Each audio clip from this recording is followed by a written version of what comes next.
Buenas noches, estimada doctora Clara Romero. Mi nombre es Walter Fernando Bajaña Orellana, alumno del séptimo semestre de la carrera de Derecho. En el presente video se realizará la simulación de audiencia del caso Gómez versus el Estado de Santoria, representando el rol de víctima. Honorable Corte, me encuentro ante ustedes representando al señor Juan Gómez contra el Estado de Santoria, donde se alega la violación de sus derechos fundamentales, tales como el derecho a la libertad de expresión, derechos a la privacidad y más consagrados en la Convención Americana de Derechos Humanos. Los hechos del caso hacen referencia a Juan Gómez, quien es un activista que pertenece a la comunidad indígena Sati, que utilizó plataformas digitales como herramientas para determinar los problemas ambientales generados por proyectos energéticos en su región, así como para denunciar actos de corrupción asociados en la empresa Geo Santor. En el año de 2021, Juan publicó documentos confidenciales que revelaban sobornos y malas prácticas en estos proyectos. Previo a investigaciones, se determinó que el Estado de Santoria había accedido de manera ilegal e ilícita a los datos personales de Juan mediante el uso de un software de vigilancia avanzada.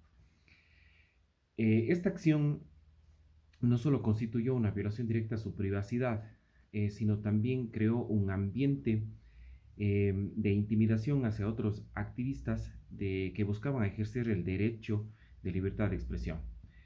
Aquí no solo afectaron al señor Juan Gómez, sino que generaron un efecto disuasorio en otros ciudadanos con represalias similares. Con respecto a los derechos vulnerados, debo indicar que según el artículo 11 de la Convención Americana de Derechos Humanos, fue violentado el derecho a la privacidad. Este derecho fue transgredido cuando agentes estatales accedieron de forma ilícita a los datos personales de Juan mediante el uso del malware. También se violentó el derecho a la libertad de expresión instaurado en el artículo 13 de la Comisión Americana de Derechos Humanos. La Ley de Seguridad de Santoria, al prohibir el anonimato y restringir la capacidad de los usuarios para proteger su identidad en línea, limitó gravemente la libertad de expresión de Juan. Otro derecho vulnerado fue el derecho al debido proceso, que reza en el artículo 8 de la Comisión Interamericana de Derechos Humanos. El tribunal que juzgó a Juan desconoció el principio de confidencialidad de las fuentes, argumentando que no era un periodista profesional. El siguiente derecho vulnerado fue el derecho a la asociación, estipulado en el artículo 16 de la Comisión Americana de Derechos Humanos. El contexto de la intimidación y las restricciones legales impuestas por la Ley de Seguridad Digital limitaron la capacidad de Juan para formar redes de apoyo con otros activistas y organizaciones de derechos humanos. Por último, podemos indicar que el derecho al acceso a la justicia, indicado en el artículo 25 de la Comisión Interamericana de Derechos Humanos, también fue violentado, es decir, la ausencia de mecanismos eficaces para proteger los derechos digitales de Juan y garantizar la reparaciones adecuadas frente a las violaciones sufridas constituye una transgresión adicional. Los fundamentos jurídicos. Con respecto a esto, puedo indicar que la jurisprudencia de la Corte Interamericana de Derechos Humanos ha establecido criterios claros sobre la protección de los derechos fundamentales en contextos que implican restricciones estatales. Tal es el caso de Forvecchia y de Amico versus Argentina y Quilmes versus Argentina. La Corte determinó que cualquier restricción de la libertad de expresión debe cumplir con los principios de legalidad, necesidad y proporcionalidad. En Tristán Donoso versus Panamá, la Corte subrayó la importancia de proteger la privacidad frente a injerencias injustificadas. En el caso de Claude Reyes versus Chile, enfatiza que la transparencia es esencial para la protección de los derechos humanos. Este precedente, refuerza la importancia de garantizar un entorno donde los activistas pueden compartir información sin miedo a represalias.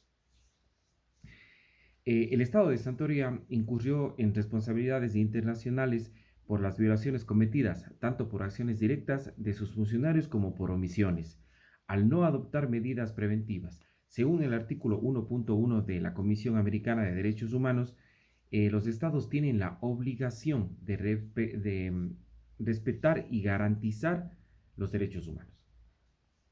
Como reparaciones solicitadas para mi defendido, puedo indicar, primero, la indemnización económica por daños materiales e inmateriales. Segundo, medidas de satisfacción, es decir, reconocimiento público de responsabilidades y disculpas a mi defendido.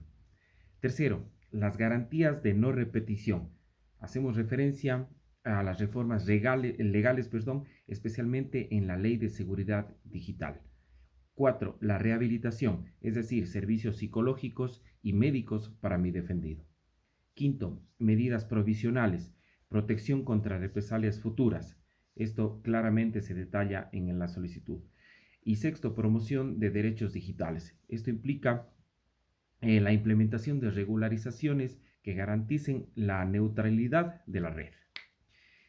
Para concluir, reitero que el Estado de Santoria ha violado los derechos 11, 13, 8, 16 y 25 de la Convención Americana de Derechos Humanos. Por ende, solicitamos a esta honorable Corte que falle a favor de mi defendido. Deseo expresar mis más sinceros agradecimientos a la honorable Corte por la atención brindada en este caso y por permitirnos presentar nuestras alegaciones en representación de la víctima. Su compromiso con la justicia y la protección de los derechos fundamentales es un pilar principal para la construcción de sociedades inclusivas y justas. Confiamos en que su decisión contribuirá no solo a la reparación de los daños sufridos, sino también a fortalecer las garantías de que no se repetirá este hecho.